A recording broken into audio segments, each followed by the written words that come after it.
আল্লাহ চাইলে আমাদেরকে গরু ছাগলের পেটেও জন্ম দিতে পারতেন, কিন্তু দয়াময় আল্লাহ মেহেরবানি করে আমাকে আপনাকে মানুষের পেটে জন্ম দিয়েছেন। সুবহানাল্লাহ। একটা নিয়ামতের শুকর যদি আমি আপনি আদায় করি, কিয়ামত পর্যন্ত যদি এই শুকর আদায় করি, তাহলে একটা নিয়ামতের শুকর আদায় করে আমরা শেষ করতে পারবো না। শুধু তাই নয় রে মুমিন, এই যুবক ভাইরা, আল্লাহ পাক সুবহানাহু ওয়া তাআলা আমাদেরকে আপনাদেরকে আশরাফুল মাখলুকাত মানুষ বানিয়েছেন, আমাকে আপনাকে মুসলমানের ঘরে পাঠিয়েছেন। আল্লাহ পাক সুবহানাহু ওয়া তাআলা চাইলে আমাকে আপনাকে মুসলমানের ঘরে না পাঠাইয়া একজন ইহুদি খ্রিস্টানের ঘরেও পাঠাইতে পারতেন, কিন্তু দয়াময় আল্লাহ মেহেরবানি করে রহম করে আমাকে আপনাকে মুসলমানের ঘরে পাঠিয়েছেন।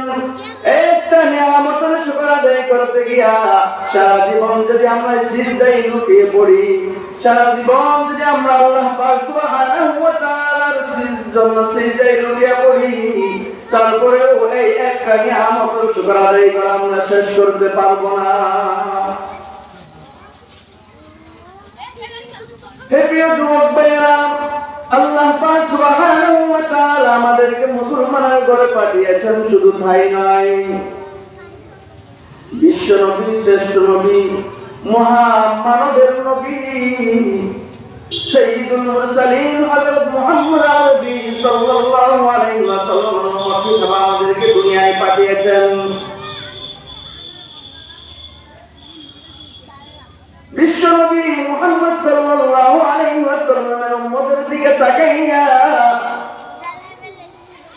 হযরত আদম আলাইহিস সালাম পর্যন্ত আফসোস করেছেন। কি আফসোস করেছেন? হযরত আদম আলাইহিস সালাম বলেন, আমাকে দুনিয়ার সমস্ত মানুষের পিতা বানিয়ে দুনিয়ার মধ্যে পাঠিয়েছেন এবং আমাকে নবী বানিয়েছেন, এরপরেও আমি এই সুযোগ পাই নাই যেই সুযোগ আল্লাহ পাক সুবহানাহু ওয়া তাআলা বিশ্ব নবী মুহাম্মদ সাল্লাল্লাহু আলাইহি ওয়াসাল্লামের কারণে তার উম্মতদেরকে দিয়েছেন। নবী আদম বলেন, আমি একটা মার্জিত ভুল করেছিলাম, মার্জিত ভুল, অমার্জিত না, মার্জিত ভুল, যেটা আমার কাছে ভুল আল্লাহ পাক সুবহানাহু ওয়া তাআলার কাছে কোনো ভুলই না। যেমন কোন রোজাদার যদি ভুলে কারাকে পেলে সেটা তেমন কোনো ভুল না।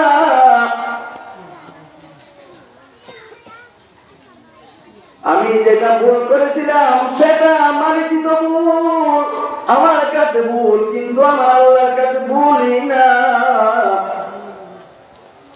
এই ভুলের কারণে আল্লাহ পাক সুবহানাহু ওয়া তাআলা আমার শরীর থেকে জান্নাতের পোশাক খুলিয়েছেন, কিন্তু নবী আখির নবী বিশ্ব নবী মুহাম্মদ সাল্লাল্লাহু আলাইহি ওয়াসাল্লাম, আমরা যেহেতু তার উম্মত হয়েছি, এই উম্মত হওয়ার কারণে আমরা মার্জিত ভুল না, অমার্জিত ভুলও যদি করে থাকি, এই কারণে আল্লাহ পাক সুবহানাহু ওয়া তাআলা আমাদের কাপড় খুলে বেইজ্জত করবে না, ইজ্জত নষ্ট করবেন না। আমরা কেমন নবীর উম্মত,